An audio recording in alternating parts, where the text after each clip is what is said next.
Welcome back, everyone, to another Hearts of Iron 4 mod spotlight, and this time we're going to be taking a look at, obviously, the Millennium Dawn update beta that has just been released. Now, in case you live under a rock, know that Millennium Dawn is a mod that starts on January the 1st, 2000, and thus is intended to port Hearts of Iron into the modern day. So, the obvious stuff aside, this is a mod where essentially the whole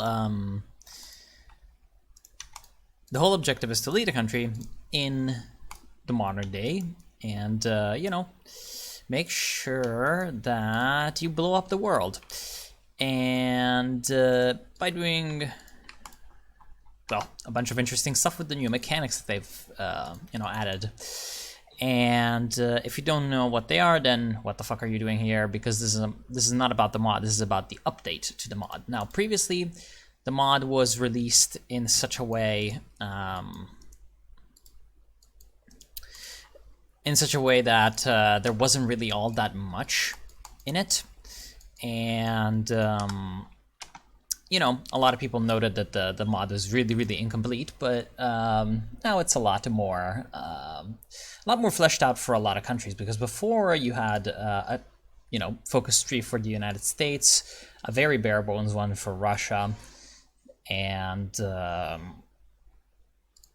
that was pretty much it. You also had a Brazilian focus tree, but you know, not much else. You had a German one, and you know, a few northern countries, you know, the Scandinavians, but no one else was really fleshed out. And now we have, well, some revamps to America. We have a Canadian focus tree, although unfortunately it's still pretty broken. But you know, you could say that the skeleton is pretty much there. You have a revamped Russian focus tree that's quite a bit more interesting. You have still got the German focus tree, but with some new stuff that we'll see soon. You have a French focus tree. You have an Italian tree. You have a Swiss tree, because why not? You have a British tree, which is of course welcome. You have a Polish tree, and that's always pretty good. Finland is added. Ukraine has an interesting tree, and a few other countries, including Syria, China, Japan, and Myanmar as well, Burma. So yeah, essentially, they've mostly added like most of the main countries. Of course, they all need to be, you know, expanded upon, but most of the important stuff is already in it. Only a few like really major countries are treeless right now. You know, Mexico, Turkey, yeah, pretty much those. India, Pakistan, Iran, and Saudi Arabia. Pretty much these ones are missing focus tree. Egypt and South Africa as well. Oh, Nigeria has a tree too, and obviously Ethiopia's had one for quite a while. They're gonna add Kenya, I believe, relatively soon. Or well, just in general, an update for Eastern Africa and Central Africa. So yeah, most of the major countries are around. Indonesia's missing a tree, but Australia, actually, oh, Australia also is missing. And yeah, that's basically that. Also, Southeast Asia needs a bit of love still, but you know, in general, most of the major countries have trees and they have events. Although not as many as I would like, but you know, that's gonna be for the future. So basically, what are these new trees about? Well, a Federal State Security Service of the Russian Federation. That's the FSB. Interesting. So basically, what are new focus trees about? Well, first off, we're gonna take a look at the Russian one because, yeah, Russia's fun. Basically, the Russian focus tree is divided up into 4 sections in terms of politics, and then you have an economic tree that's very straightforward. You know, you deal with your factions, you deal with your factories basically and your national resources. And then at the end you have a choice between state-run capitalism and the rise of the oligarchs. So the oligarchs is gonna improve your opinion with the entrepreneurs and the energy enterprises, so these two guys, while state-run capitalism is gonna decrease those opinions while, you know, giving the state a little bit of extra control. You've got some problems overall, but it could be worse. All right. Yeah, it could be worse. Russia doesn't really have that many mechanics in terms of like decisions that are unique to them, which is relatively unfortunate. They do get a few later on as they go down the focus tree, but none to start off with. Like, for example, if they do weird Ukraine stuff, they can get sanctioned, and you have a whole little tree that deals with that, which is quite cool, because obviously, you know, in the modern Russian situation, these sanctions have played a pretty important role. There are problems with the Far East, Korea and China and stuff, but not that important. And obviously you have a nice little like military tree, but that's not what we're here for. We're here for like the glorious, you know, Russian political trees. So it's divided into 4 branches. Obviously the far left one is Putin. You know, around this time he was relatively new to essentially the presidency. I like the work in progress. And well, today we're like, okay, right, Putin, of course. But at the time it wasn't really like all that clear if this guy was going to survive or not. And here it's sort of obviously simplified into just, the 2000 elections, what's going to happen to Russia. But, you know, Putin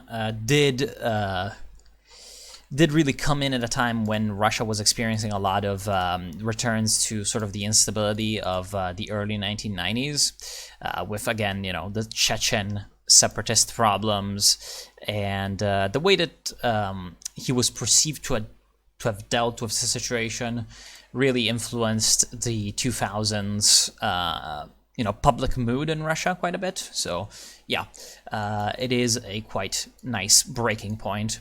And there's 4 candidates that we can elect. It's obviously, you know, Putin, Vladimir Zhirinovsky, who is nationalist, Zyuganov, who is obviously from the CPRF, which is the Communist Party of the Russian Federation, or the leader of Yabloko, which means apple, which is a Russian liberal political party, Mr. Yavlinsky. Now, the Yavlinsky tree is all about sort of completing Russia's transition into democracy. And yeah, there's a bunch of political stuff that they have, Baltic economic cooperation. Each Baltic state that accepts will remove 10 billion from our treasury. So you will expand Russia's sphere of influence peacefully, which is something that you can do in this mod. You have this whole influence mechanic. If you, in case you do not know the mod, you have this whole influence mechanic that's quite important to how the mod runs and how countries sort of are supposed to get allies and expand.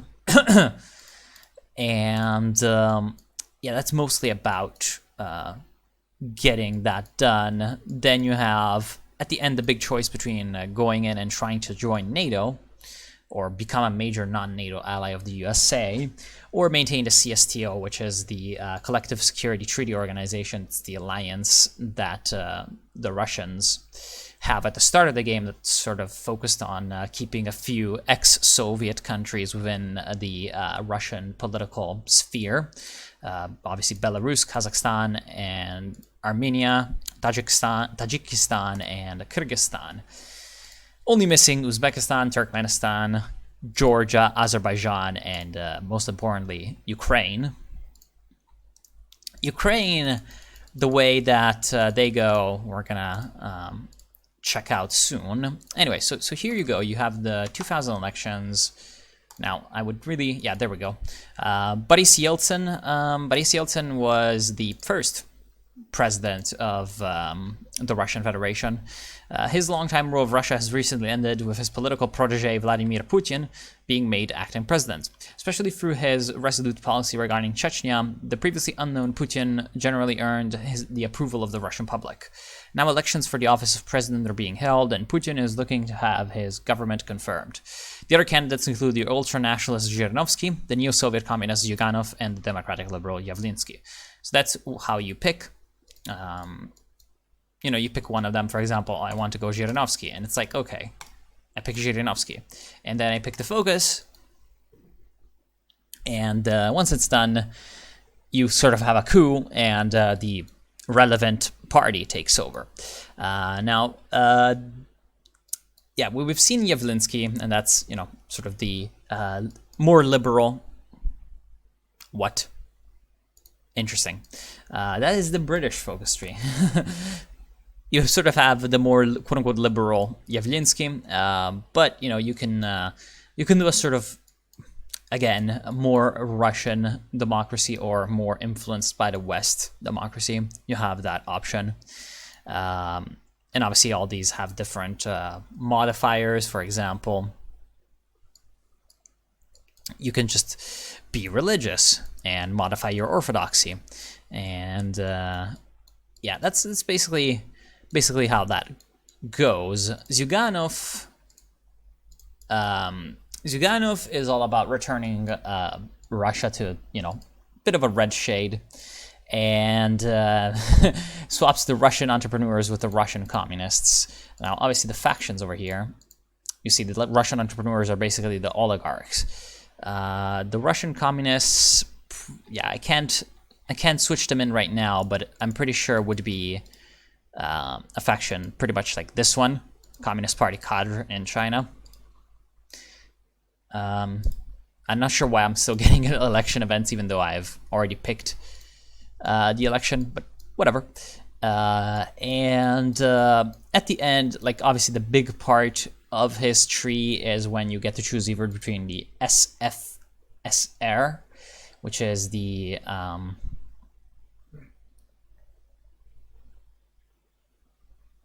okay, interesting.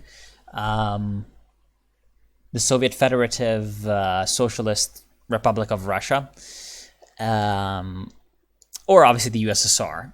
And I mean, obviously everyone would pick the USSR and rebuild the Red Army, glorious. And then you get essentially claims on every other, former Soviet republic. You don't get a war goal on Ukraine, which is interesting. Like, you get war goals on the Baltic republics, the Caucasians, the Southern republics, but not Ukraine. I mean, honestly, the campaign would probably be fun, but I don't think it would be all that difficult, considering that at the start, the Baltics aren't like guaranteed by the Americans or anything like that.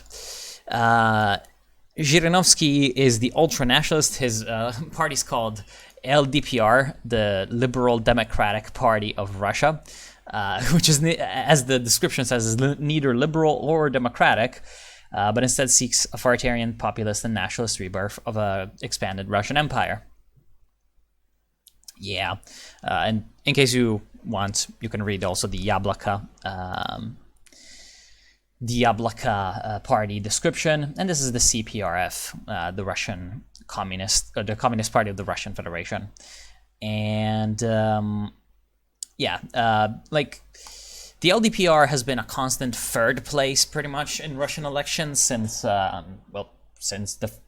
have been Russian elections, and since like the late 1990s, they've gotten pretty much the same percentage of votes pretty much all the time.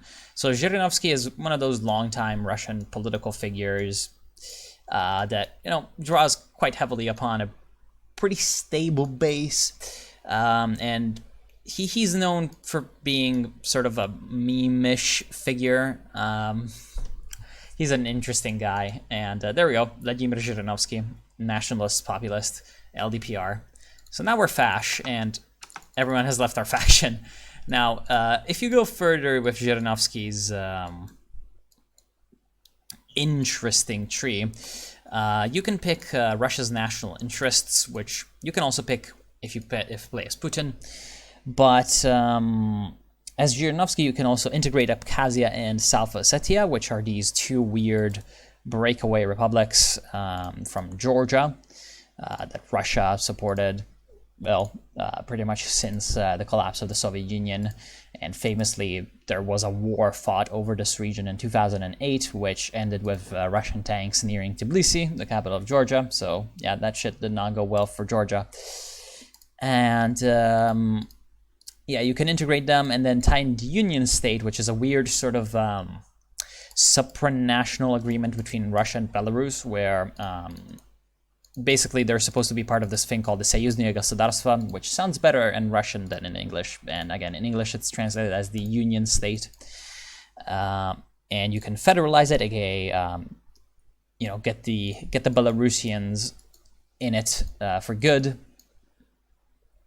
Like in real life, Belarus is in this sort of weird position where a lot of its economic interests lie sort of halfway between Russia and especially Germany and Poland and Ukraine. So sort of the Western Bloc also has a bit of influence in Belarus, while Belarus, is mostly considered a Russian ally. It can't really go full on relying upon Moscow, also because that would be pretty bad for the independence of the leader of Belarus, Lukashenko, who's pretty much a political survivor kind of figure. And so, yeah. Like, for example, Belarus in real life has sort of been the middleman between Russia and Ukraine in the whole conflict between the two. So, yeah, that's basically the Russian tree. And at the end, obviously, you have other choices as Zhirinovsky. The meme is claim the crown. You can restore the Russian Empire and enthrone Zhirinovsky as Tsar of the new Russian Empire. And then you go to war with a bunch of people. Or you can just be a dictator. You can also be a dictator as Putin. Now, Putin is the historical path, obviously, and the party that takes over is United Russia, Единая Россия. Which is sort of, again, this big tent party to just kind of further Putin's personal political goals while also being broadly nationalist in character. And with Putin, you have two options. You either fight corruption and weaken the oligarchs, or you empower them and strengthen Gazprom and Russia's sort of, old-time economic practices. And if you nationalize the oligarchs, you get some cool military factories and industrial projects. If you do not, you get to go down and declare yourself as a president for life and presumably, outlaw Russian democracy forever. So that's basically Russia. And in the middle, you have the historical path for strong-arming Ukraine and dealing with the Baltic states, which presumably at some point, Russia's gonna try to do. Unfortunately, there's no path for like some of the more weird Russian political parties, and there's a lot of them. Don't worry. There's actually a lot of them that are represented around here. Apparently, there's also a House of Romanov monarchist ideology. And there's some interesting parties in Russia, such as the Rodina Party, which here they're represented as an oligarchy, but they're just kind of a weird nationalist party. There's a lot of nationalist parties in Russia, but yeah, that's basically that for Russia. Now the other real big tag that now has a focus tree is China. But first we're going to take a look at Ukraine, because it's very heavily intertwined with Russia, of course. Now, Ukraine, after the Soviet Union collapsed, was in a interesting position of being pretty much like almost entirely dependent upon Russia from an economics standpoint. And Ukraine sort of struggled for quite a while after the end of the Soviet Union, and well, even today they're not really doing all that well. They have this real big split, obviously, between pro-Western sentiment and pro-Russian sentiment. Pro-Western meaning trying to integrate into the European market and the European Union and NATO in terms of political alliance. And pro-Russian, obviously trying to, trying to have a more solid relationship with post-Soviet collapse Russia and Belarus. Sort of for those good old days of the Soviet Union to come back.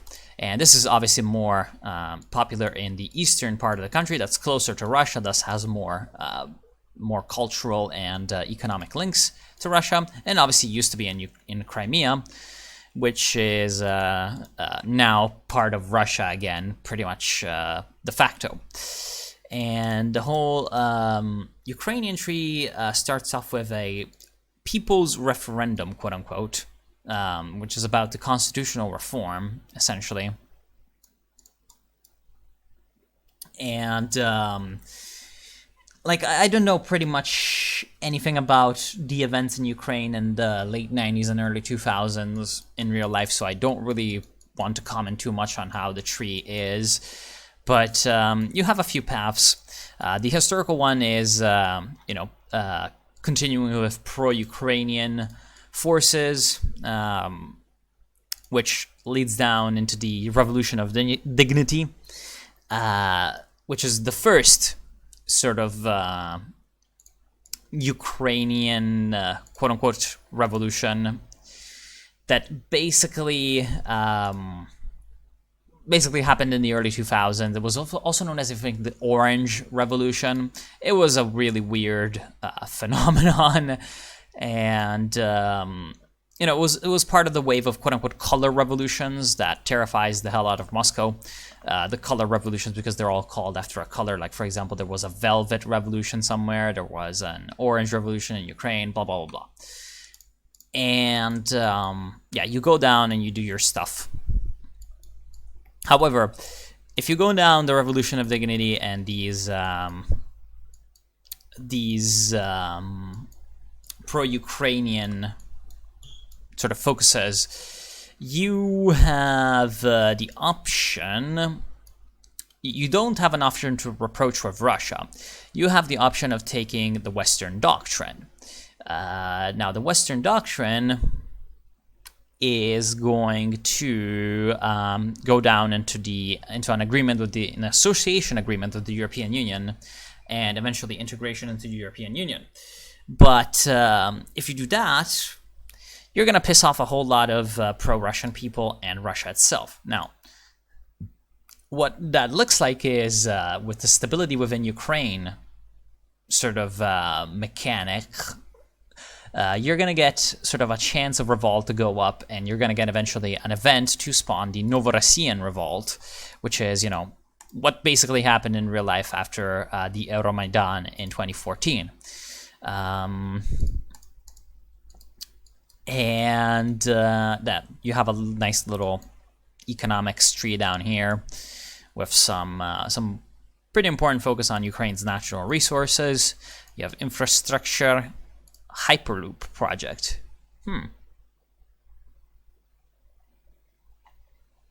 Glorious. Build maximum infrastructure from Kiev to Zaporozhye. Okay. Interesting. So you get maximum infrastructure for free. That's quite awesome. Some bad shit can happen. And you can have Save the Status Quo, which saves the current leader of Ukraine, Leonid Kuchma, leader of the oligarchs, which sounds quite fun. Amazing. And if quote-unquote the oligarchs stay in power, you can either go ahead and say, one leader, one people, Leonid Kuchma is the best choice for all of us, and, sort of institute a dictatorship. And that goes into Western doctrine, or foreign policy initiative, which is more sort of more quote unquote independent Ukrainian initiatives in foreign policy, or you can have a support from the pro-Russian parties. And if the pro-Russian parties take over, you lower the stability, but you also lower the chance of revolt. So you won't have a pro-Russian revolt. You won't have Russia taking over Crimea or any of those things. You will have, however, to deal with the option to make a federal federal Ukraine. Now, federal Ukraine has been the sort of rallying cry, quote unquote, for the pro-Russians in Ukraine for quite a while, because the ethnic Russian population is sort of a minority, especially in the eastern half of the country. They're strong, but everywhere else in western Ukraine and central Ukraine, not really as much. So obviously a federal arrangement would be superior, and for a while basically only Crimea had that. It was an autonomous republic, and in fact the pro-Russian party for a long time used to be called the Party of Regions. Let's see if the Party of Regional Revival of Ukraine. Yeah, here it's called the Party of Regional Revival. And basically they were the leading pro-Russian party for, quite some time. And they got ousted, essentially, in 2014. And if you go with pro-Russia, you get the Eastern Doctrine, and you join the CSTO. Now, I'm not sure exactly if there's going to be repercussions from that in any way. Well, your stability is going to go down. I wonder if, that is a... If chance of revolt reaches past 15, revolution will occur, but I wonder if the regime stability goes down, what happens? I don't know. And you also, since you can join the European Union, you have this European Union mechanic right from the get-go, and you can see what's going on in the EU. In fact, let us talk about the EU, because it is the other major mechanic that has been added. So let's tag over France. And I'll try to get through this quickly, because this has already been going on for way too long, and so I want to, go quickly with the understanding the EU stuff, and then we'll take a look at China and fuck off. So basically, EU... France, Italy, and the UK got focus trees. Now, France is divided between an economic side and a military side, obviously. Then you have a bit of a Franco-sphere tree that's kind of like a diplomatic tree to restore sort of the French sphere of influence, but it doesn't really work, so ignore that for now. Then you have the Europe tree that we eventually will look at. And the other path is liberté, égalité, and fraternité, which is obviously the motto of the French state. Fraternity, or rather, liberty, equality, fraternity. And if you go down fraternity, it's the nationalist path. If you go down equality, it's the leftist path. And if you go down liberty path, it's the liberal path. The liberal path is the more European-focused one, and obviously traditional French democratic values focused, and you get a bunch of influence on all the European Union members and a bunch of stuff. Now, the fraternity is obviously all about French nationalism. You can even restore Bonapartism and have a Bonaparte in power, and in the end you get the Napoleon dream, with which you can try to reconquer a bunch of essentially old parts of the French Empire. And then at the end you get to choose between either peaceful rise or aggressive expansionism, and again, deal with the global French Empire, Quebec, Louisiana, the North African regions, Dominican Republic and Haiti, and sort of the greater greater European French Empire.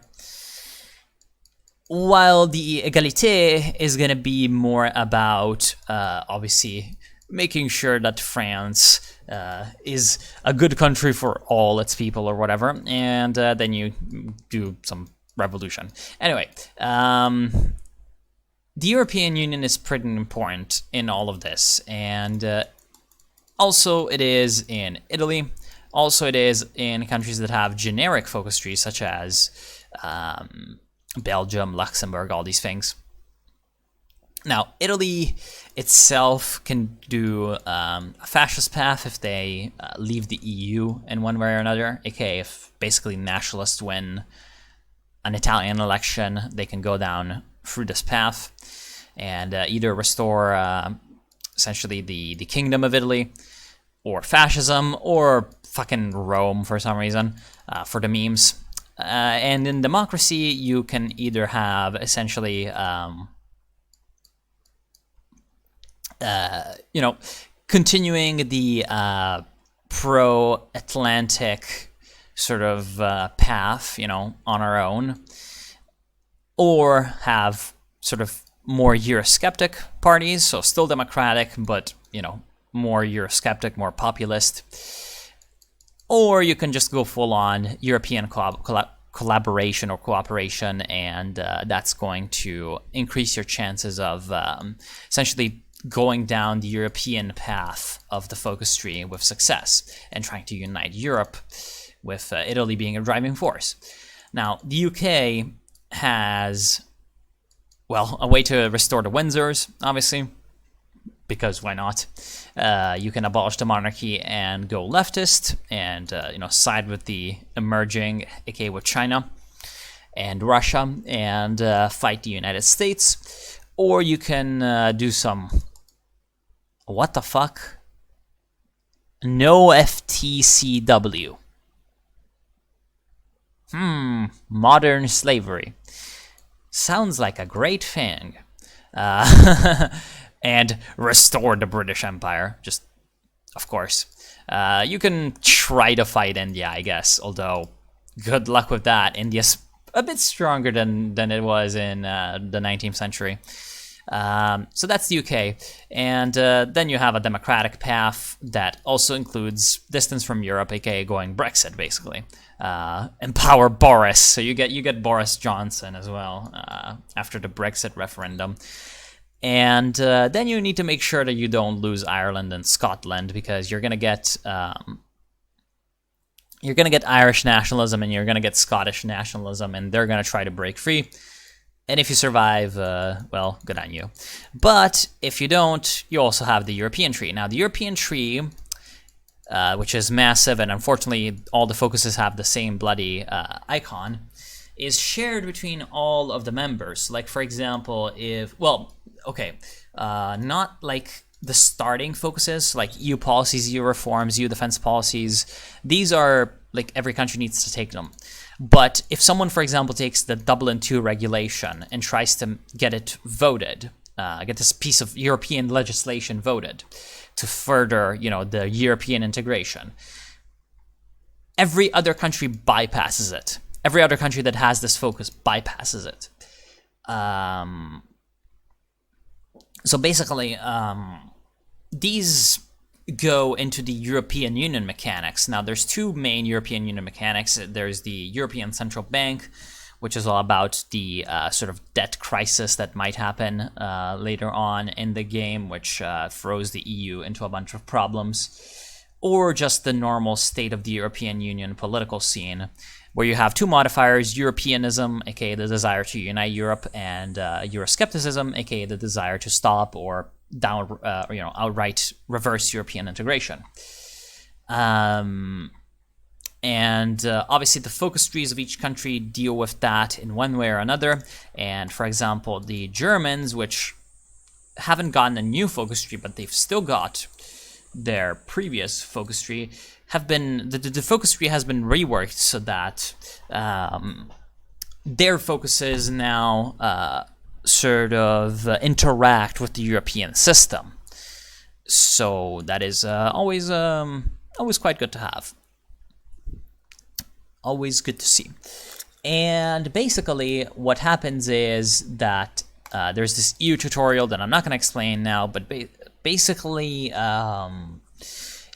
countries take European focuses, and once they take a European focus, it goes into a vote where all the European Union AI countries pick either yes or no, and if they vote yes, the legislation passes through. Some of them require sort of a majority voting.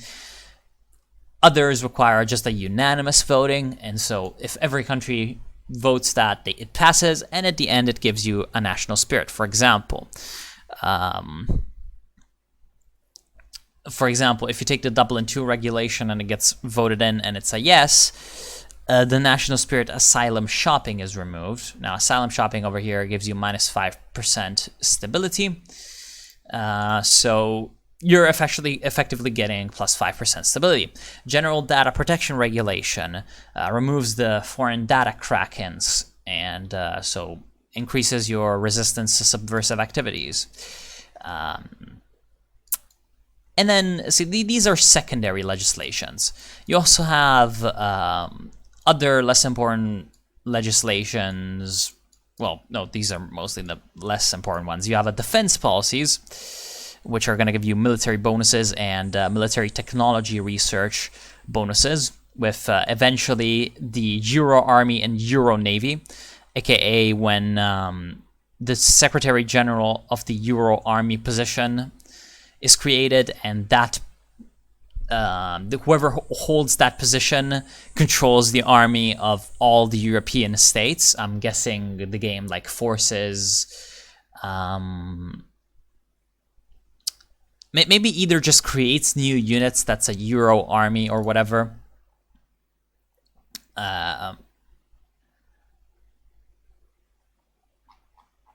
Yeah, probably that, or maybe just gives expeditionary forces to that person. I'm not sure, but you have that, and the Euro Navy, which does the same thing for the Navy.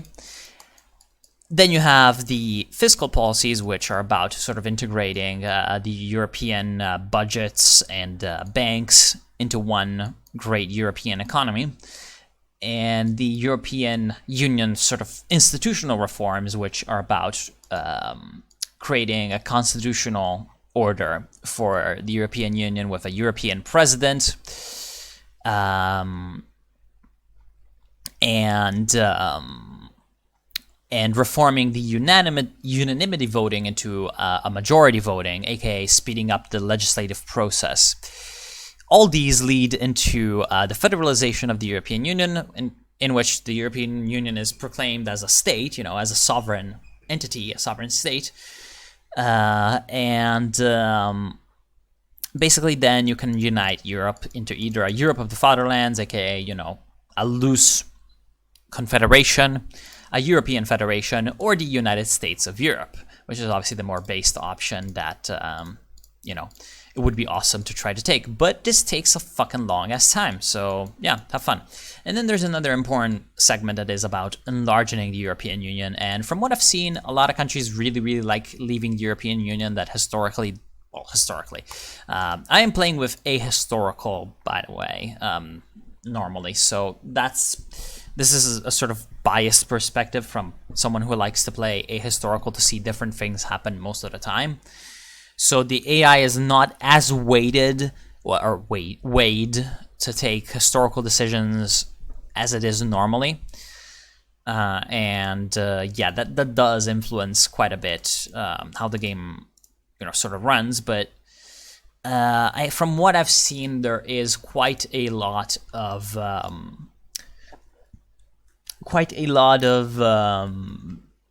sort of AIs going their own way. For example, in a game I'm playing as France on my stream, Italy and Austria and Sweden all left the EU by like 2005. So yeah, be careful. The European Union can bleed members quite a bit, and I haven't really managed to confirm whether or not once a country leaves the EU, whether they can go back to it. because the way one leaves the EU is that you click Article 50, essentially. That's after you have taken the national focus. Article 50, where the fuck is it? It's to the right. Oh, yeah, it's to the withdrawal policies over here. To take that, you need to have sort of governments with certain ideologies, and your Euroscepticism to be higher than a certain threshold, unless you're right-wing populist, fascist, military junta, or monarchist. They can always leave the EU. And basically, after you take Article 50, you can trigger Article 50, and if you trigger it after 2 years, you get removed from the whole European Union system. So you no longer get invited to European votes. You can no longer be president of the European Commission, which gives you a few European-related bonuses. You can no longer have pro-European or pro-skeptic campaigns. But again, maybe you can rejoin. I have no idea. So that's that. That's Europe as a whole. Playing with Europe, like, so far what I've seen is that it's pretty fun, but it needs to be kind of needs to be fleshed out a little bit further. Especially the voting system is a bit arcane with how the AI can choose certain votes to happen, and also it's a bit annoying because if, for example, I try to get PESCO, the Permanent Structured Cooperation, voted in, but I don't know, some countries nationalist, and so they veto it. Well, the votes can be launched on a pretty regular basis, and so it leads to quite a bit of a pop-up spam.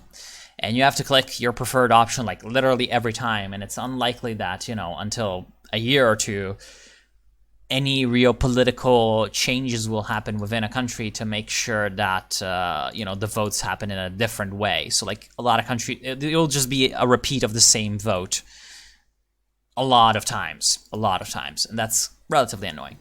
Anyway, last focus tree. Well, actually, there's Japan too. So let's actually quickly take a look at Japan. Japan, I think, had a focus tree, but they didn't have the political path. The future of Japan. From the future of Japan, you can basically have your whole diplomatic tree, and your alignment. Now you can either non-aligned or non-align, or go emerging. So either emerging or non-aligned with the popular state, you know. Basically the Japanese Communist Party and the Japan Revolutionary Communist League. And then you try to spread the revolution in Asia and either create the Red Prosperity Sphere, which is quite funny, or you can join the Shanghai Pact, but it might be the SCO. It might, you know, just in general be whatever Chinese alliance is around with Beijing and Tokyo. And then you get a puppet focus on a lot of people. For 34 countries. Interesting. The democratic state basically revolves around either creating an East Asian alliance or being more aligned with the USA. And Chinese Unification Ultimatum. Interesting. And I like how, like, after the democratic state, you just instantly go for removing Article 9, which is a pretty big deal in Japanese politics. Article 9 is the article which sort of blocks Japan from having a military capable of any sort of offensive maneuvers or anything like that. Over here, it's represented as a national spirit. Or you can obviously, return the warrior state, the far right. Either the Restoration Political Party New Wind, which certainly doesn't sound like a cartoon evil party, and declare the Japanese racial supremacy. Or you can, get the House of Yamato involved, make an imperial restoration and quote-unquote colonize China. And that's basically that. So that's Japan.